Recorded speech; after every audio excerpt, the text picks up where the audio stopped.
আচ্ছা দেখো ভাইরা, তো আমরা এখন কি করব, আমরা হচ্ছে একটা বাইনারি, এটা কি বলো তো, বাইনারি সংখ্যা বিয়োগ করব। তো দেখো কিভাবে বিয়োগ করতে হয়। তো এখানে তোমরা হয়তো জানো যে 1 থেকে 1 বিয়োগ করলে কত হবে, 0 হবে। আচ্ছা একটা কথা বলি যে এখানে এত বড় করে ভাই কেন লিখলাম, কারণ তোমাদের যাতে বুঝতে সুবিধা হয় সেজন্য হচ্ছে আমরা একটু বড়োভাবে লেখার চেষ্টা করলাম। আচ্ছা 0 হয়, ভালো কথা। এখন 1 থেকে 0 গেলে কত হবে বলো তো? 1 থেকে 0 গেলে হবে তোমার কি, এই যে তোমার হচ্ছে এখানে একটা নিয়ম লিখে দিই যে 1 থেকে 1 বিয়োগ হলে তোমার হবে 0। এরপর 1 থেকে যদি 0 বিয়োগ যায় তাহলে হবে কত, তাহলে আমরা জানি যে 1 হবে। এগুলো তো তোমরা জানো, এগুলো হচ্ছে তোমার বইতে লেখা আছে, বুঝলা? তো সেটা কোনো বিষয় না, বিষয়টা হচ্ছে যে এখানে নতুন কিছু নিয়ম দেখবা, সেটা হচ্ছে আসল বিষয়।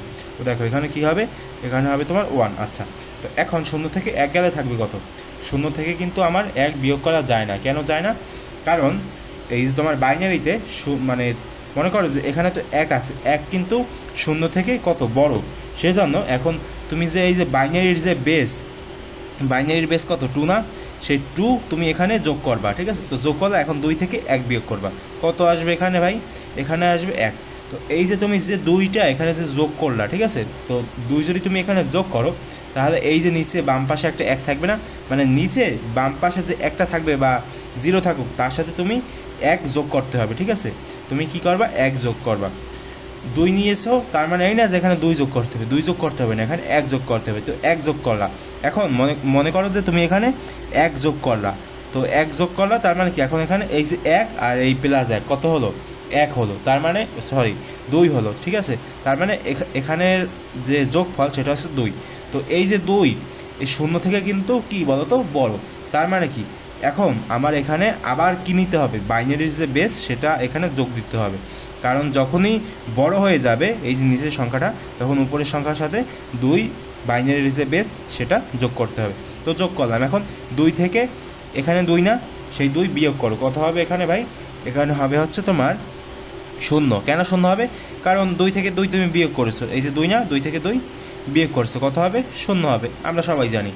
আচ্ছা, তো ভালো কথা। এই যে তুমি যে 2টা যে যোগ যে করলা, আমি তোমাকে কি বলছিলাম, এখানে যদি তুমি 2 যোগ করো, মানে তুমি যদি এই যে বাইনারি যে বেস সেটা যদি এখানে তুমি লেখো, তাহলে এখানে কি করতে হবে, এখানে এই 1-এর সাথে আরও 1 যোগ করতে হবে। 2 কিন্তু যোগ করতে হবে না, 1 যোগ করতে হবে। তো এই যে এখন এখানে 2 হয়ে গেল না, 2 যে হলো, 2 কী করতে হবে বলো তো? 2 হচ্ছে তোমার এই যে উপরেটার সাথে বিয়োগ করতে হবে। তো উপরে কিন্তু 1, তার মানে কি ছোটো না 2-এর থেকে? তো 2-এর থেকে যেহেতু ছোটো, তাই এখানে আবার তুমি কি করবা বলো তো? আবার হচ্ছে তুমি বেসটা যোগ করবা। তো যোগ করলা, তার মানে কি 2 আর 1 3, 3-এর সাথে তুমি 2 বিয়োগ করো, কত হবে এখানে? আমার এখানে যেটা হবে সেটা হচ্ছে 3 - 2, এখানে হবে তোমার 1। আচ্ছা গেল। এখন তুমি যে এইখানে যে 2 যে যোগ করলা, ঠিক আছে? তার মানে এখন তোমার এই নিচে কী করতে হবে, তোমার হচ্ছে 1 যোগ করা লাগবে। তার মানে 1 থেকে 1 যদি তুমি বিয়োগ করো তাহলে এখানে হবে কি, 0 হবে, ঠিক আছে? বুঝতে কি পারলা যে বিষয়টা কীভাবে কী এলো? তো এভাবে এগুলো খুব সহজে করা যাবে। আচ্ছা, ভিডিওটা একটু বড় হয়ে গেছে, আমি খুবই দুঃখিত। আমি একটু মানে আমি শর্ট ভিডিও বানাতে চেয়েছিলাম, কিন্তু ভিডিওটা অনেক বড় হয়ে গেছে। আচ্ছা, তো দেখা হবে পরবর্তী কোনো ভিডিওতে।